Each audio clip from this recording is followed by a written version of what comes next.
میرے عزیز اگر کوئی شخص عقیدہ رکھتا ہے تو اس سے شرک ثابت ہوتا ہے، اور جو آدمی یہ عقیدہ رکھے وہ اس کی وجہ سے مشرک کہلاتا ہے، اور اس شرک کو شرک فی العلم کہتے ہیں۔ اس شرک کو کیا کہتے ہیں؟ شرک فی العلم کہتے ہیں، یعنی اللہ تبارک و تعالی جیسا علم اللہ کے کسی مخلوق کے لیے ثابت کرنا، یہ شرک فی العلم کہلاتا ہے، اور یقینی طور پر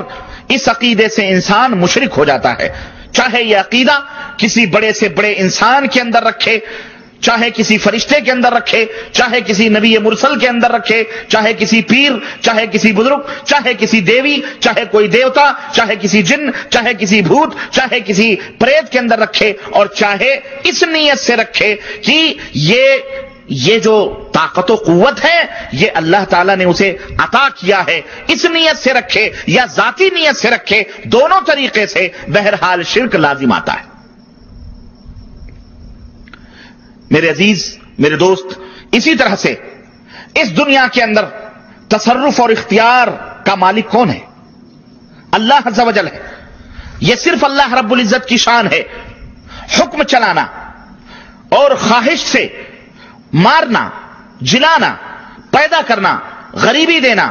امیری لانا، تندرستی دینا، بیماری دینا، فتح و شکست دینا، مرادیں پوری کرنا، بلائیں ٹالنا، مشکلات کو دور کرنا، مشکلات میں دستگیری کرنا، اور وقت پڑنے پر مدد کرنا، یہ سب کس کی شان ہے؟ یہ سب اللہ عز و جل کی شان ہے۔ اللہ وحدہ لا شریک کی یہ شان ہے، کسی مخلوق کی یہ شان نہیں ہے، چاہے وہ مخلوق بڑی سے بڑی کیوں نہ ہو، چاہے وہ کوئی نبی ہی کیوں نہ ہو، چاہے وہ کوئی فرشتہ یا کوئی اور دوسری مخلوق کیوں نہ ہو، اس کی شان یہ نہیں ہو سکتی۔ یہ صرف اللہ عز و جل کی شان ہے، جس کو چاہتا ہے تخت و سلطنت عطا فرماتا ہے، اور جس کو چاہتا ہے غریب اور فقیر بناتا ہے، جس کو چاہتا ہے موت کے گھاٹ اتارتا ہے، اور جس کو چاہتا ہے عزت و رفعت کی بلندیاں عطا فرماتا ہے۔ اب اگر کوئی شخص ایسا تصرف اور ایسا اختیار یا ایسی صفت کسی مخلوق کے اندر ثابت کرے، اس سے مرادیں مانگے، اس کے نام کی نظر و نیاز کرے، اس سے منتیں کرے، سماجتیں کرے، یا اس کے نام کی قربانیاں کرے، اور مصیبت کے وقت اس کو پکارے تاکہ وہ اس کی بلائیں ٹال دے، ایسا شخص ایسا عمل کرنے کی وجہ سے کیا ہو جاتا ہے؟ مشرک ہو جاتا ہے۔ ایسا عمل کرنے کی وجہ سے مشرک ہو جاتا ہے، اور اس کو شرک فی التصرف کہا جاتا ہے، یعنی جس کی طاقت و قوت اللہ کے لیے خاص تھی، اس نے وہ طاقت و قوت کسی مخلوق کے اندر تسلیم کر لی، جس کی وجہ سے وہ مشرک ہو جاتا ہے۔ اور یہ تصرف چاہے وہ یہ عقیدہ رکھے کہ ذاتی ہے یا اللہ تعالیٰ نے اسے عطا کیا ہے، دونوں طرح سے یہ عقیدہ شرکیہ ہے، اور ایسا عقیدہ رکھنے سے آدمی شرک کے دائرے میں داخل ہو جاتا ہے۔ نمبر 3، اسی طرح سے اللہ رب العزت نے بعض کام اپنی عبادات کے لیے مخصوص کر لیے ہیں، بعض اعمال ایسے ہیں، بعض کارکرم، بعض کام ایسے ہیں، بعض ورکس ایسے ہیں جسے اللہ عز و جل نے اپنی عبادت قرار دیا ہے، جن کو ہم عبادات کہتے ہیں۔ مثال کے طور پر سجدہ، یہ کس کے لیے ہے؟ اللہ عز و جل کے لیے۔ رکوع، یہ کس کے لیے ہے؟ اللہ عز و جل کے لیے۔ اللہ کے نام پر صدقہ و خیرات کرنا، یہ کس کے لیے؟ یہ صرف اللہ کے لیے۔ اس کے نام کا روزہ رکھنا، نماز پڑھنا، اس کے گھر کعبے کی زیارت کے لیے سفر کرنا، دور دور سے سواری اور جیسے بھی میسر ہو خانہ کعبہ کی زیارت کے لیے جانا، اللہ عز و جل سے دعا کرنا، اللہ کو پکارنا، اللہ کے گھر کا طواف کرنا، اللہ کی طرف اور اس کی طرف قربانی کے جانور لے جانا، اپنے گھر سے خانہ کعبہ کی طرف قربانی کے، اور ابھی میں بتاؤں گا لوگ کہاں کہاں سے قربانیوں کے جانور کہاں کہاں لے جاتے ہیں،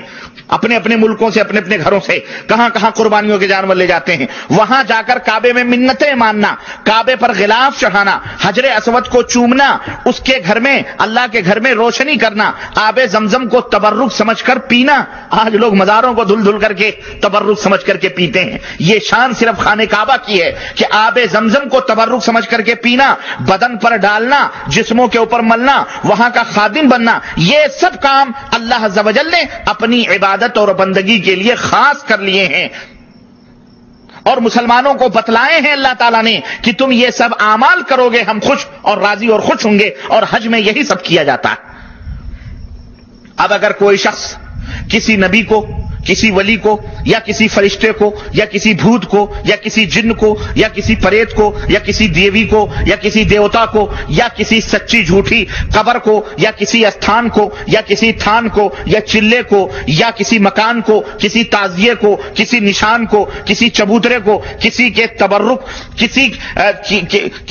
کسی کے تبرک اور تابوت کو اگر کوئی شخص سجدہ کرے یا رکوع کرے یا اس کے لیے روزہ رکھے یا چڑھاوا چڑھاوے یا ان کے نام کا جھنڈا لگائے یا جاتے وقت الٹے پاؤں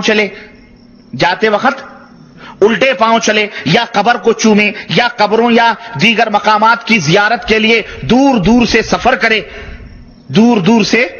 سفر کرے یا وہاں چراغ جلائے یا ان کی دیواروں پر غلاف چڑھائے، ان کے مزاروں پر غلاف چڑھائے، قبروں پر غلاف چڑھائے، یا مورچھل جھلے یا شامیانہ تانے، یا ان کی چوکھٹ کو چومے یا ان کی سیڑھیوں کو چومے یا ان سے دعائیں مانگے یا مرادیں مانگے یا ان کی مجاور بن کر کے خدمت کرے یا وہاں شیرنی اور بتاچے اور اگر بتیاں لے کر کے جائے یا بکرے اور مرغے لے کر کے جائے یا وہاں ڈیگیں وغیرہ لے جا کر کے چڑھائے، غرض اس قسم کا کوئی بھی کام اگر انسان جا کر کے کرتا ہے تو اس سے کھلا ہوا شرک لازم آتا ہے۔ یہ کھلم کھلا یہ شرک ہے، اس کو شرک فی العبادت کہتے ہیں۔ اس کو کیا کہتے ہیں؟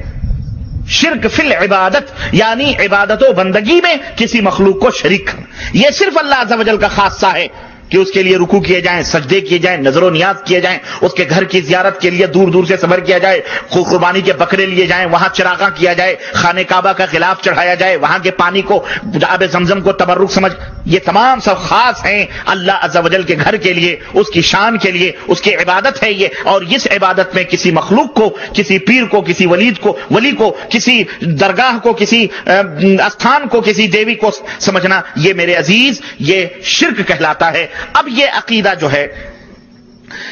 یہ اس کو شرک فی العبادت کہتے ہیں، یعنی اللہ کے کسی مخلوق کی تعظیم اللہ جیسی کرنا،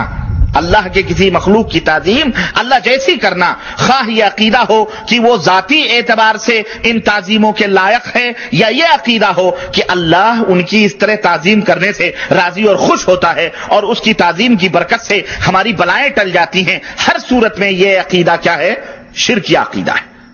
یہ جائز ہرگز مسلمان کے لیے نہیں ہے۔ اور میرے عزیز